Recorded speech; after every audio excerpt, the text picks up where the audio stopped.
Well, it's official, Transformers 5 is the juiciest movie of the year. It begins as you would expect with the Knights of the Round Table. Stanley Tucci is Merlin. Merlin is an alcoholic. He goes to a cave and gets a staff. Check out this edit. The wizard? Remember me? Centuries pass. All things fall out of sense and balance. Up is down. Bad is good. Robots are fighting. It's technically not pedophilia, and John Turturro is in Cuba. We are not animals. Meanwhile, you've got 4 kids and a cool girl. Everybody loves 4 kids and a cool girl. She is friends with a practical puppet. Everybody loves practical puppet. Her only other friend is a man named Canopy. It's Canopy. Wake up, Canopy! Hey, that's the bad guys from Metal Gear. So Mark Wahlberg shows up and gets the kids out and they go and the military shows up and both become blown up and get attacked. Whoa, and leg, whoa. The house in town. Love starting the day off with a gunfight. Sorry I'm late. My invitation must have got lost in the mail. Cut to military explaining men, a hallmark of the franchise. You put serious-looking men in a dark room with glowing screens. One of them says, "We got eyes on Megatron over Japan. He just bought a button that deletes the whales." And someone else says, "God help us all." Optimus Prime trucks on home. There's a floating lady there, and he says, I will kill you. and then she gives him the slap that turns you evil. Now we're back with Cade Yeager. Just kidding, we're with Anthony Hopkins. At last, Cogman, it begins. We also get introduced to this character, and her whole thing is that she is pretty, but she is also smart, and... I'm decomposing. Then we cut back to Optimus Prime for just a hot second before we cut back to Mark Wahlberg. There is no logic to how these scenes are arranged at all. It's just... Hey Mark, do you want to have a feast? Feast, yeah. Anyway, a little pterodactyl lands on Ken. He says, I will kill you. The editing in this scene is extremely jarring. Who's where? I don't know. It's so hard to follow with your eyes. If you add your ears, it's even worse because all the audio is like awkwardly spliced in. Drop the cruiser right now. I know you got T. Sherman's cruiser. Drop it. Don't eat cars. Don't eat cars. A Steve Buscemi Transformer named Day Trader shows up and Mark Wahlberg calls him a skank. Skank. A Knights of Iacon talisman? The cool girl shows up and she hides, but then she comes out and she's like, "Hey, let me stay here." Why did she hide? Mark drinks a Bud Light. I didn't mention this last time back 3.5 years ago at the time of writing, but there's a scene in Transformers 4 where they crash into a truck and that exact same kind of Bud Light goes everywhere and this guy's like, "You will pay the price for this beer crime," and Mark picks one up and drinks it and he throws it and he looks at the camera and he says, Bud Light, the only drink for a man with a beautiful American daughter! "This land is my land." Now we're in West Africa, now we're in Cuba, now we're in Washington, D.C., now we're back in the junkyard, now we're in the Pentagon, cross-cutting with this negotiation scene out in the desert. I want my crew. Give me names. So Megatron demands that they free a few of his friends, which is strange because they do this whole montage and they get names, and then 12 minutes later they're all dead. Pour one out for Dreadbot. Pour one out for Mohawk. Pour one out for Onslaught. Pour one out for Nitro Zeus. So they get attacked. There's this crane transformer in the back. I don't know who he is. He's literally only in that shot. Barricade is there too. He died before, but he's there. They run off to an abandoned town and they fight and Megatron flies away. In the last movie, Megatron could go like, "Shoo," but now he can't. And also, he was called Galvatron then, but now he's not. But it feels very stupid to say the words, "The Decepticon called Megatron is inconsistent between the 4th and 5th films in the franchise." Anyway, while all that's going on, these two indistinguishable military characters are having a disagreement. Those were my men. Interesting thing, it's sunset there, it's like midday in the town, who cares, they won't notice. They send some TIE fighters after them, there's no way around the fact that those are just TIE fighters. This is a good point to mention. Throughout the whole movie, the aspect ratio is changing erratically for no discernible reason, often several times within the same few seconds. In this sequence, it's especially noticeable. Look at this.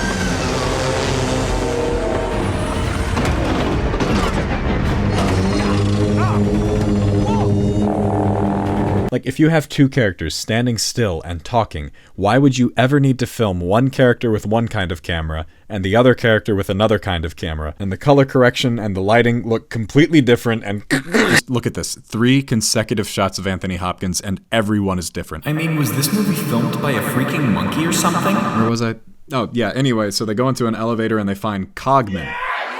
Cogman is just a short little guy. He never transforms. He has a rotary phone in his chest. He can easily outrun you. He can barely repress his homicidal urges, and the main joke with him is that he's a British guy, but sometimes he cuss. I'd show you a clip of him cursing, but unfortunately the terms of my contract forbid it, you see. Some time ago, a strange figure appeared at my door.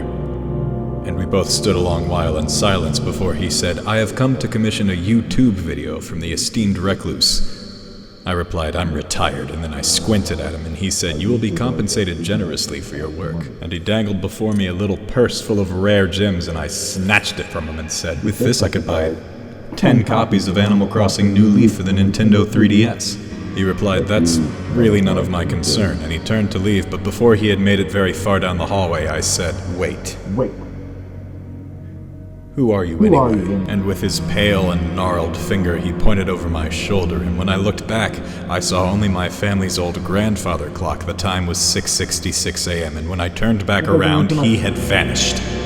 Right, so Cogman shows up and he says, "Forget about these characters for now. We have to take you to England." At one point, Cogman says, "Don't kill the messenger, or the messenger will kill you." Now, how could the messenger kill you if you had already killed the messenger?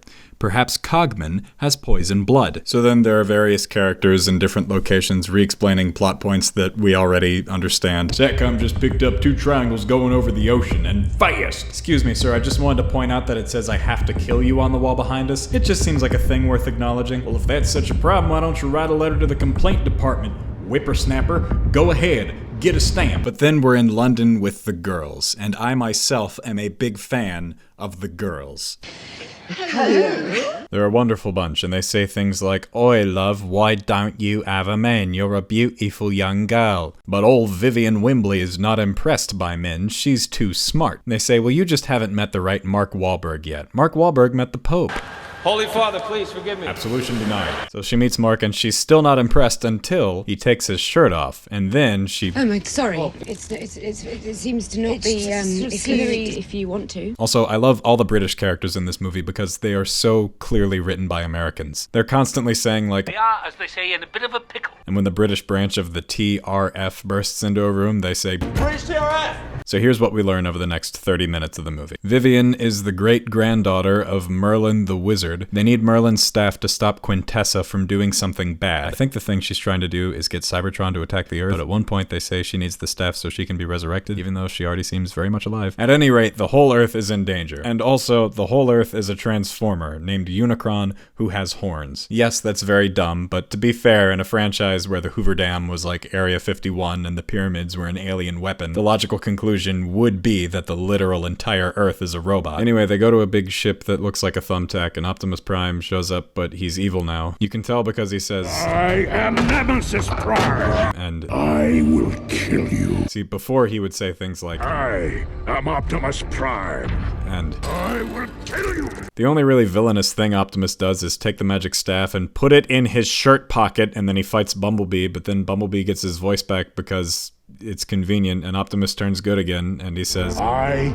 am Optimus Prime." The Guardian Knights try to kill Optimus for betraying them, but Mark intervenes with the sword that he has, and they all decide to like Optimus now, and they say, "Seglas Nitande," Seglas Nitande, which is Old Cybertronian for protect the staff. I feel like that's less of an inspiring mantra and more of a throwaway action movie line. Why don't they just say no sacrifice, no victory? I mean, that makes more sense from a story standpoint, since that's the catchphrase of the Witwickens. Who are the Witwickens? I am so glad you asked. That's the order devoted to protecting the secrets of the Transformers, who were evidently involved in every major historical event since the Dark Ages, and also it's where Shia LaBeouf's character came from, just nobody felt it was worth mentioning until now. I guess that's just how secret they are, even though every single person in history has been a part of it. Bumblebee killed Nazis. Thanks be, that's very epic. Epic. Thanks be, that's very Epic. Very epic. What do you know about Cogman? I know his nephews. You don't know his nephews. Cogman doesn't have any nephews. He doesn't transform. I love Cogman more than you. How do you know that for sure? He's a brother to me. I shine his shoes. I have a shrine of him.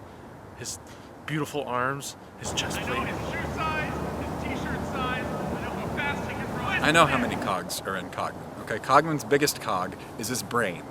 His second biggest cog is his heart. His third biggest cog, well, it's his teeth. So they all go to Stonehenge because it has something to do with Unicron, and we keep cutting away to Tony Hale, who is a sassy scientist man, which is really just another flavor of military explaining man. He never really interacts with any major characters. He just yells about how right he is in a way that's not really enjoyable at all. I mean, he explains the stakes. He says, high levels of cosmic radiation. Maybe you'll understand this. The Earth becomes a microwave. We're the popcorn. Jiffy Pop bag goes boom. And they say, we don't quite understand what you're describing. Could you please provide another example? And he says, yes, of course. Say you had a can of Coca-Cola. I don't drink Coke. I only drink Bud Light. He says, fine, imagine you had a can of everyone's favorite beer, Bud Light, and you left it in the freezer overnight. That Bud Light explodes, and now you have a delicious problem on your hands. He says, okay, imagine you had a can of Coke cake and that cake is full of teeth and a little birthday boy takes a big bite of the cake. The cake is Earth, the boy is Cybertron, and Unicron is the teeth. So everybody meets up at Stonehenge, all the Transformers run up on their 2 legs. They can turn into cars, just, not now. This also looks exactly like the first commercial for Smash Bros. Anthony Hopkins is there, he legitimately just seems lost, and he shoots Megatron for some reason, and Megatron just blows him up. It's hilarious, completely unnecessary violence. And as he lay dying, he says, I did it, Cogman. I had my moment. And Cogman says, yeah, you did. And it's like, not really, though.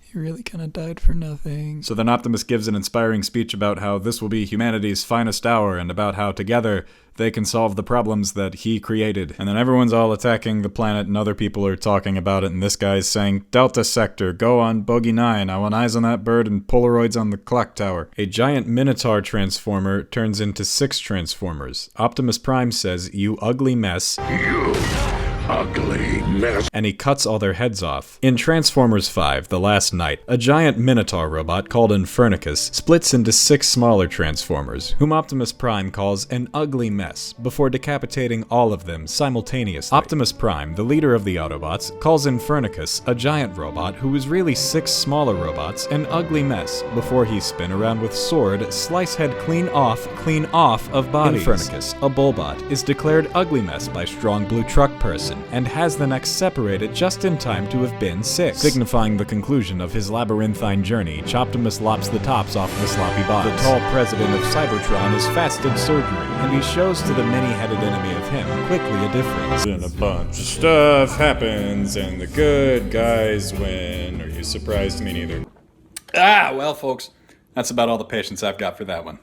I sure hope you enjoyed it. I know I did.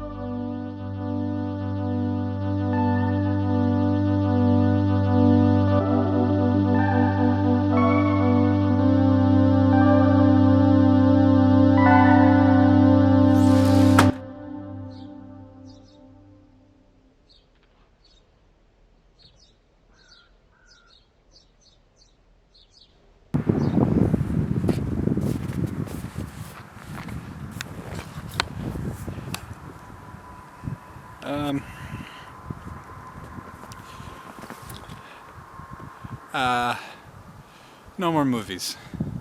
We lost the right. I hear Bumblebee is good, but it's not enough. No more. Yep.